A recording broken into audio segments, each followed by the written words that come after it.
ఓం శ్రీ సాయిరామ్. కలియుగ అవతారి భగవాన్ శ్రీ శ్రీ శ్రీ సత్యసాయి బాబా వారి దివ్య చరణార విందములకు హృదయపూర్వక నమస్సుమాంజలి సమర్పిస్తూ అందరికీ సాయిరామ్. శ్రీ సత్యసాయి ఆనందదాయి సాయితో పయనం పుస్తక పఠనం తరువాయి భాగం అండి. అందరికీ నూతన సంవత్సర ఉగాది శుభాకాంక్షలు. ప్రశాంతి నిలయం. నా నుండి బహిర్గతమయ్యే కాంతి వలయం 3 రకాలు. స్థూలమైనది ప్రశాంతి నిలయం అందంతటా ఆవరించి ఉంటుంది. సూక్ష్మమైనది భూమి యందంతటా అలుముకొని ఉంటుంది.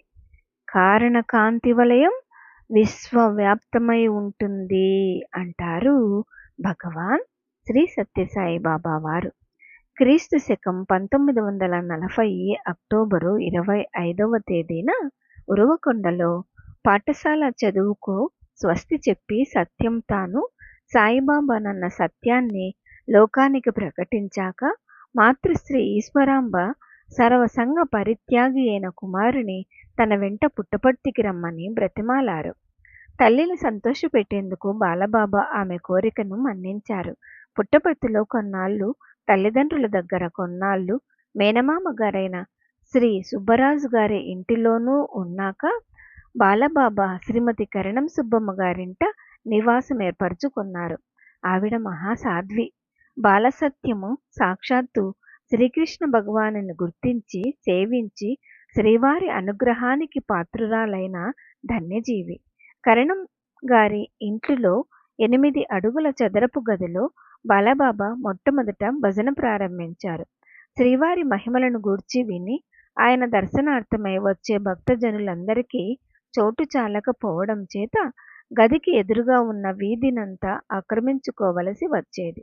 కనుక కరణం సుబ్బమ్మ గారు అక్కడ పెద్ద పందిరి వేయించారు. బెంగుళూరు, అనంతపురం మొదలైన ప్రాంతాల నుండి వచ్చే భక్తులు తమ వెంట గుడారాలు తెచ్చుకునేవారు. ఇలా ఉండగా భక్తులకు సరిపోయేటట్లుగా వసతి కల్పించేందుకు శ్రీ బాలసత్యసాయి దివ్య సంకల్పంతో పాత మందిరం నిర్మాణానికి సన్నాహాలు జరిగాయి. 14/12/45 తేదీన పాత మందిరానికి ప్రారంభోత్సవం జరిగేదాకా శ్రీ బాలసత్యసాయి శ్రీమతి కరణం సుబ్బమ్మ గారి ఇంటిలోనే ఉండేవారు. అంటే అవతార ప్రకటన చేశాక 5 ఏళ్లకే శ్రీ బాలసత్యసాయి దివ్యావతార కార్యరంగమైన ప్రత్యేక మందిరం ఏర్పడిందన్నమాట.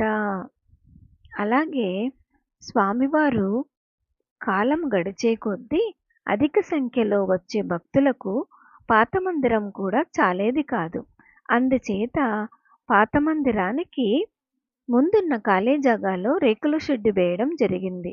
మందిరానికి వెనుక భాగంలో కొన్ని గదులు, శ్రీ బాలసత్యసాయి నివాసానికి, స్నానానికి ప్రత్యేక గదులు ఏర్పాటు చేయడం జరిగింది. కొంతకాలం గడిచేసరికి ఆ సౌకర్యాలేవి తమ భక్తకోటికి చాలని పరిస్థితి ఏర్పడేసరికి భక్తజన సమక్షరులైన శ్రీ బాలసత్యసాయి ప్రశాంతి నిలయం నిర్మాణానికి సంకల్పించారు. పాత మందిరానికి పైతట్టున ఉన్న పెద్ద కొండ అడవి ప్రదేశాన్ని ఒకనాడు బాలబాబా వ్రేలితో చూపించి అక్కడ మందిరం కట్టాలి అన్నారు. ఆ మాట విన్న మాతృశ్రీ ఈశ్వరమ్మ గారికి దిగులు పట్టుకుంది. ఈ మారుమూర పల్లెలో ఆ కొండ అడవి ప్రదేశంలో మందిరం కట్టడం సాధ్యమయ్యే పనేనా? బాలబాబాను ఆ ఆలోచన నుండి విరమింపచేయాలని ఆవిడ శతవిధాల ప్రయత్నాలు చేశారు. స్వామి, ఈ మందిరం బాగుంది, ఇది మీకు చాలు. చిన్న మందిరమైనా నిండుగా జనం ఉంటే బాగుంటుంది, కానీ మందిరం పెద్దదిగా ఉన్నా లోపల జనం ఎక్కువ మంది లేకపోతే బాగుండదు అన్నారు ఒకసారి. స్వామి చిరునవ్వే అన్నింటికీ సమాధానం. పెద్ద కుమారుడైన శ్రీ శేషమరాజు గారి చేత కూడా చెప్పించారు. కానీ శ్రీ బాలసత్యసాయి వజ్ర సంకల్పం చెక్కు చెదరలేదు. ప్రశాంత నిలయం నిర్మాణానికి సన్నాహాలు ఒక్కటొక్కటే జరిగిపోతున్నాయి. ఆయన పాత్రధారులుగా ఎన్నుకున్న వారంతా ఎవరి సమయం వచ్చినప్పుడు వారు రంగప్రవేశం చేస్తూ వచ్చారు. సూత్రధారి శ్రీ బాలసత్యసాయి అనుగ్రహం వలననే అడుగడుగున దుస్సాధ్యములైన కార్యాలన్నీ అవలీలగా సాధింపబడుతూ వచ్చాయి. భజన మందిరం నిర్మాణంలో ఉపయోగించేందుకు చాలా బరువు పొడవు కల 2 ఇనుప దూలాలు తిరుచునాపల్లి నుండి రైలు బండిలో పెనుగొండ దాకా ఎట్లో తెప్పించడం జరిగింది. అక్కడి నుండి వాటిని పుట్టపర్తి చేర్చడం పెద్ద సమస్య. పెనుగొండ నుండి బుక్కపట్నం దాకా 18 మైళ్ళ దారి ఉంది, కానీ అది సరిగా లేదు. ఎందుచేతనంటే మధ్యలో ఇసుక నది, ఇరుకైన మూలలు, సందులు ఉన్నాయి. బుక్కపట్నం నుండి 3 మైళ్ళ దూరంలో ఉన్న పుట్టపర్తి చేరాలంటే చిత్రావతి నది ఇసుకలో 3 పర్లాంగులు పోవాలి. దూలాలను ఎట్లో పుట్టపర్తికి చేర్చినా మిక్కిలి ఎత్తైన గోడల మీదికి ఆ బరువు దూలాలను ఎత్తడం కూడా అసాధ్యమే.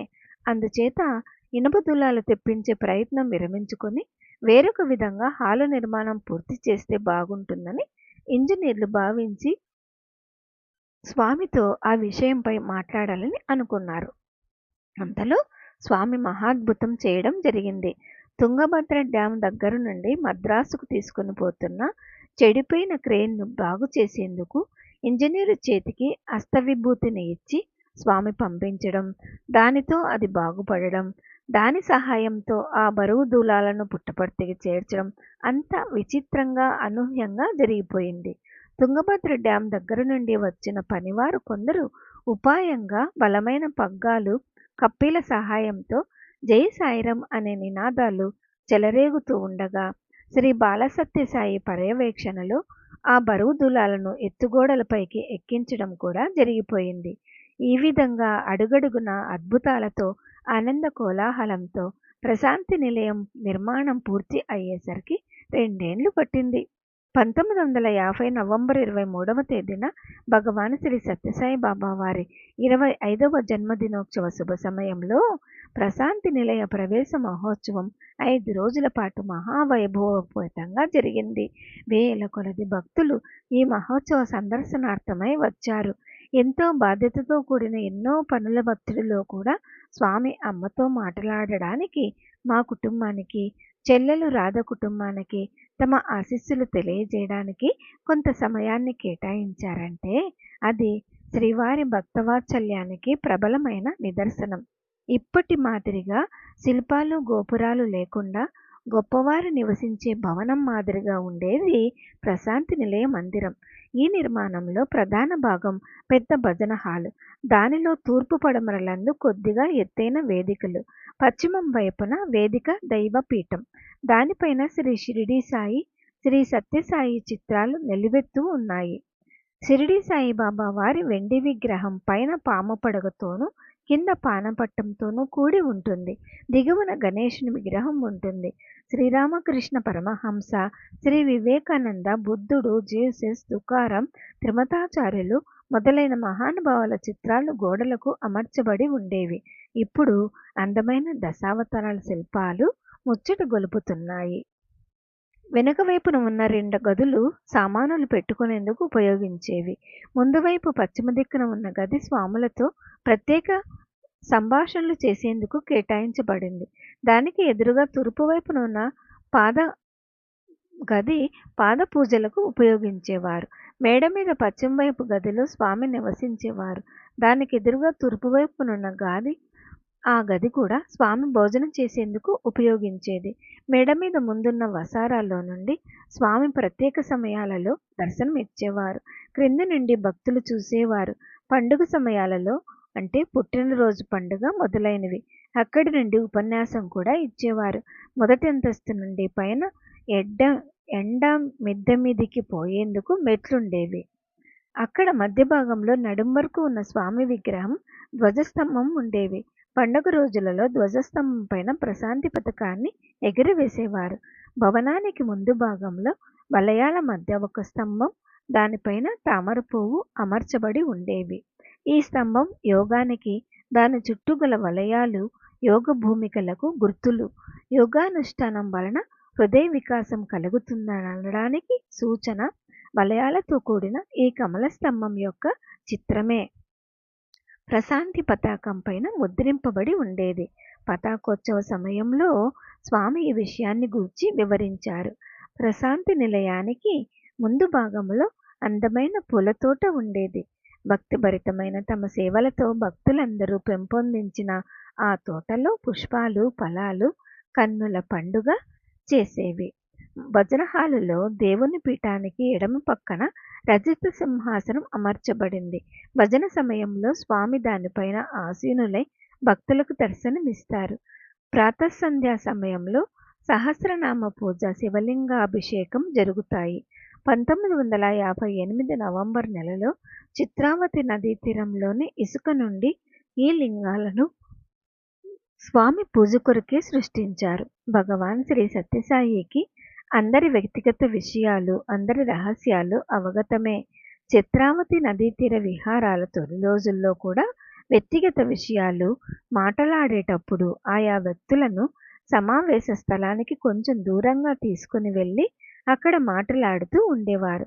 పాత మందిరంలోనైతే దేవుని పీఠాన్ని మూసిపెట్టేందుకు వేసిన తెరచాటుకు భక్తులను పిలుచుకొని పోయి అక్కడ వారి వ్యక్తిగత విషయాలు మాట్లాడేవారు. తమ స్వవిషయాలు ఇతరులకు తెలియడం ఎవరికీ ఇష్టం ఉండదు కదా. అందుకే స్వామి తమ వద్దకు వచ్చే భక్తుల రహస్యాలు కాపాడుతారు. 1950లో ప్రశాంతి నిలయం ప్రారంభోత్సవం జరిగిన నాటి నుండి ఇంటర్వ్యూలకు ప్రత్యేకంగా పశ్చిమ వైపున ఉన్న 2 గదులు కేటాయించబడ్డాయి. ముందు గదిలో నుండి మేడ మీద ఉన్న స్వామి గదిలోకి వెళ్లేందుకు మెట్లు ఉన్నాయి. గుంపులు గుంపులుగా కొందరిని ప్రత్యేక సంభాషణార్థం ముందు గదిలోనికి పిలుచుకుని వెళ్ళి మాట్లాడుతూ ఒక్కొక్క గుంపునే లోపల గదిలోనికి తీసుకుని వెళ్ళి అక్కడ వారితో ప్రత్యేకంగా చాలా సన్నిహితంగా మాట్లాడుతారు. ఓం శ్రీ సాయిరామ్. తరువాయి భాగం వచ్చే వారం విందామండి. జై బోలో భగవాన్ శ్రీ సత్య సాయి బాబాజీకి జై. సమస్త లోకాః సుఖినో భవంతు. ఓం శాంతి శాంతి శాంతి. అందరికీ సాయిరామ్.